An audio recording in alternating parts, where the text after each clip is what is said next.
नमस्कार दोस्तों।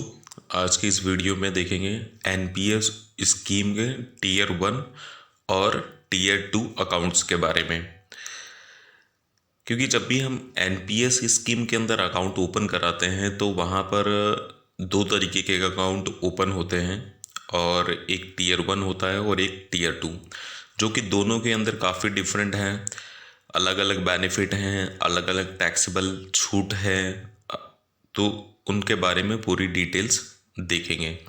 और एनपीएस स्कीम के ऊपर एक पूरी वीडियो ऑलरेडी पहले से बनी हुई है, जिसकी लिंक आपको डिस्क्रिप्शन के अंदर मिल जाएगी, आप वहाँ से देख सकते हैं। जिसमें आपको एनपीएस क्या है, एनपीएस के टीयर 1 और टीयर 2 अकाउंट्स के बारे में, साथ ही एनपीएस टैक्स बेनिफिट, एनपीएस के अंदर 50,000 रुपये तक का और एक्स्ट्रा टैक्स बेनिफिट कैसे ले सकते हैं, एनपीएस में सरकार आपका पैसा कहाँ लगा रही है, और एन्युटी पेंशन एनपीएस स्कीम के अंदर आपको कितना मिलता है, वो पूरी ही डिटेल्स उस वीडियो के अंदर ऑलरेडी है। लेकिन अभी सेपरेट आपको एक और वीडियो है ओनली एनपीएस स्कीम के अंदर टीयर 1 और टीयर 2 अकाउंट्स के बारे में। तो टीयर 1 का अकाउंट हम देखते हैं। इसको लेने के लिए 18 से 65 वर्ष की उम्र होनी चाहिए व्यक्ति की, जो कि भारतीय नागरिक होना चाहिए। वही व्यक्ति एनपीएस के टीयर 1 और टीयर 2 के अंदर अपना अकाउंट ओपन करवा सकता है। अभी टीयर 2 के अंदर भारतीय नागरिकता के साथ साथ में उस व्यक्ति का टीयर 1 के अंदर मेंबरशिप होना जरूरी है। वही व्यक्ति टीयर 2 का अकाउंट ओपन करवा सकता है जिसके पास में ऑलरेडी टीयर 1 का अकाउंट हो। Minimum number of contribution per annum, minimum आपको सालाना कितना कंट्रीब्यूशन आपको करना होता है। तो टीयर 1 के अंदर एक कंट्रीब्यूशन कराना कंपलसरी है, और टीयर 2 का अगर अकाउंट है तो उसमें ऐसे कोई भी कंडीशंस नहीं है, आपके ऊपर है, आप कर भी सकते हैं और नहीं भी कर सकते हैं। Minimum amount to be contributed in a year, तो अभी सालाना आपको मिनिमम कितना कंट्रीब्यूट करना चाहिए। टीयर 1 के अंदर 1,000 रुपये मिनिमम सालाना आपको जमा करना ज़रूरी होता है। अगर आपके पास टीयर 1 का अकाउंट है तो साल में 1,000 रुपये आपको जमा करना ज़रूरी है, और टीयर 2 का अगर अकाउंट है तो उसके अंदर भी कोई कंपलसरी नहीं है। अगर आप जमा करना चाहते हैं तो करें, और नहीं तो नहीं भी कर सकते हैं। फंड मैनेजमेंट चार्जेस, अगर आपके पास टीयर 1 का अकाउंट हो या टीयर 2 का अकाउंट हो, दोनों के ही फंड मैनेजर सेम होते हैं, और उनके जो चार्जेस होते हैं वो भी रेगुलेटर ही डिफाइन करता है क्या चार्जेस होंगे। दोनों के चार्जेस भी सेम हैं, जैसे कि application, fund management, account opening, account maintenance, इनके चार्जेस आपको देने होते हैं। तो दोनों ही अकाउंट के सेम चार्जेस होते हैं, और वो रेगुलेटर ही डिसाइड करता है कि क्या चार्जेस आपको देने हैं। टैक्स बेनिफिट्स ऑन कंट्रीब्यूशन, जो भी आप प्रीमियम जमा करते हैं दोनों ही अकाउंट के अंदर, उनमें क्या टैक्स की छूट मिलती है वो देखते हैं।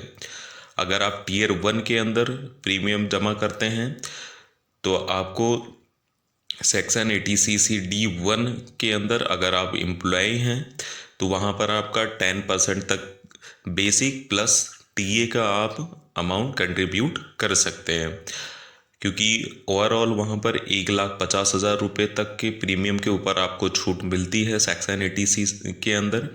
लेकिन ये सेक्शन 80C के अंदर जो आपको 1,50,000 रुपये का छूट है, इसमें आपके अदर कंट्रीब्यूशन भी काउंट होते हैं। अगर आपने कोई अलग गवर्नमेंट स्कीम्स ले रखी है वहाँ पे भी प्रीमियम जमा कर रहे हैं, साथ ही एनपीएस में भी जमा कर रहे हैं, तो ओवरऑल जो आपका इन्वेस्टमेंट है उसके ऊपर 1,50,000 रुपये की प्रीमियम पे छूट मिलती है। और यदि व्यक्ति इंडिविजुअल है और उसका एनपीएस के अंदर अकाउंट है तो उसका 1,50,000 रुपये तक के एनुअल इनकम के ऊपर वो टैक्स की छूट ले सकता है। सेक्शन 80CC D2 के अंदर employer contribution 10% of basic plus DA, अभी हमने देखा 1 नंबर पे कि जो भी एम्प्लॉइज़ होता है वो अपने सैलरी का 10% प्लस डीए का कंट्रीब्यूशन इस स्कीम के अंदर उतनी प्रीमियम जमा कर सकता है। उतना ही प्रीमियम एम्प्लॉयर भी जमा करता है, और जो एम्प्लॉयर जमा करेगा वो अपने यहाँ पे उसका छूट ले सकता है सेक्शन 80CC D2 के अंदर, लेकिन वो एम्प्लॉय के कोड में उसका कंट्रीब्यूशन काउंट नहीं होगा, वो सेक्शन 80C का पार्ट नहीं रहेगा। 3rd नंबर पे देखते हैं सेक्शन 80CC D1B के अंदर आप जो भी प्रीमियम जमा कर रहे हैं 1,50,000 रुपये तक का, तो आप सेक्शन 80C के अंदर छूट ले लेते हैं। लेकिन एडिशनल बेनिफिट के तौर पे आप 50,000 रुपये एनुअल बेसिस पे और इस स्कीम के अंदर जमा कर सकते हैं, जो सेक्शन 80C का पार्ट नहीं होगा, लेकिन आप सेक्शन 80CC D1B के अंदर उसकी छूट ले सकते हैं। अब वहीं हम देखते हैं, अगर आपके पास में टीयर 2 का अकाउंट हो तो क्या आपको टैक्स में छूट मिलती है। तो टीयर 2 के अकाउंट में नो टैक्स बेनिफिट्स, आपको टीयर 2 के अकाउंट में कोई छूट नहीं मिलेगी।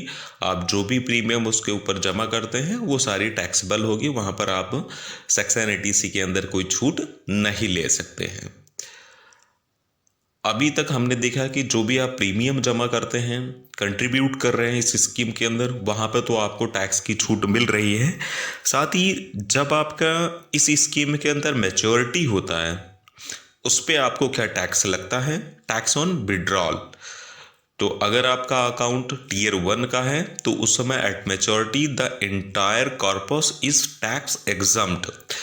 टीयर 1 के अकाउंट के अंदर अगर आपका मैच्योरिटी होती है तो वहाँ पर आपको टैक्स नहीं लगेगा मैच्योरिटी पे भी। देखिए टीयर 1 के अंदर क्या होता है कि आपने जो भी प्रीमियम जमा कर रखा है आफ्टर 60 ईयर्स बाद आपको उसका 60% पैसा तो एक मुफ्त लमसम मिल जाता है, और 40% पैसे का आपको एन्युटी लेनी होती है।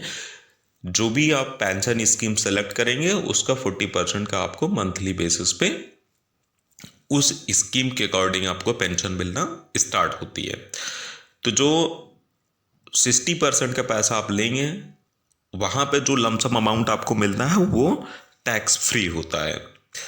वहीं अगर आपका टीयर 2 का अकाउंट है तो the entire corpus can be withdrawn which is added to income and taxes as per the tax slab.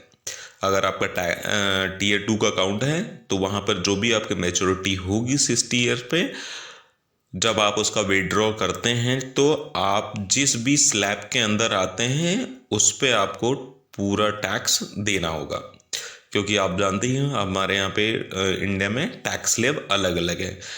5 lakh रुपए के ऊपर आप जाते हैं 5 से 10 लाख का अलग टैक्स स्लैब है, 10 है 15 20 25 तो अलग अलग रहेंगे। उसके अकॉर्डिंग आपको जो जिस भी आप स्लैब के अंदर आपका मैच्योरिटी अमाउंट आ रहा है उस स्लैब के अकॉर्डिंग आपको टैक्स देना होगा। अभी हमने टैक्स ऑन विड्रॉल तो देख लिया है, अभी हम देखते हैं कि लिमिट ऑन विड्रॉल। अगर किसी कारणवश आप बीच में आपको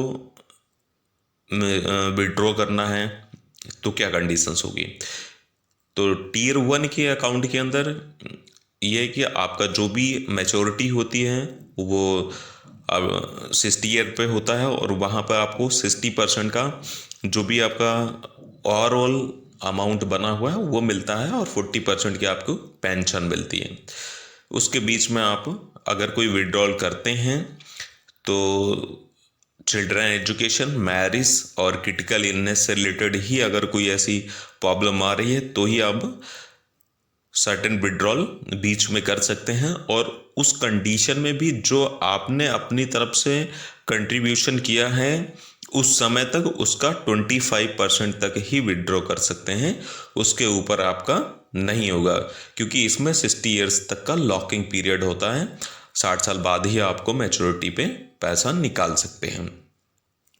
लेकिन अगर आपका टीयर 2 का अकाउंट है तो ये no any amount can be withdrawal any time. तो यदि आपका टीयर 2 का अकाउंट है तो any amount can be withdrawal any time, आप अपना अमाउंट कभी भी विड्रॉ कर सकते हैं, वहाँ पर ऐसा कोई लॉकिंग पीरियड नहीं है। तो दोस्तों अभी आपने इस वीडियो के अंदर टीयर 1 और टीयर 2 अकाउंट्स के बारे में पूरी डिटेल्स देखी है। अगर आपको वीडियो अच्छा लगे तो आप वीडियो को लाइक और साथ ही चैनल को सब्सक्राइब करें और ज़्यादा से ज़्यादा लोगों के साथ में इसे शेयर भी करें। साथ ही आप चैनल को सब्सक्राइब कर लें, आगे और भी इसी तरीके के वीडियोस आपको देखने को मिलते रहेंगे। धन्यवाद।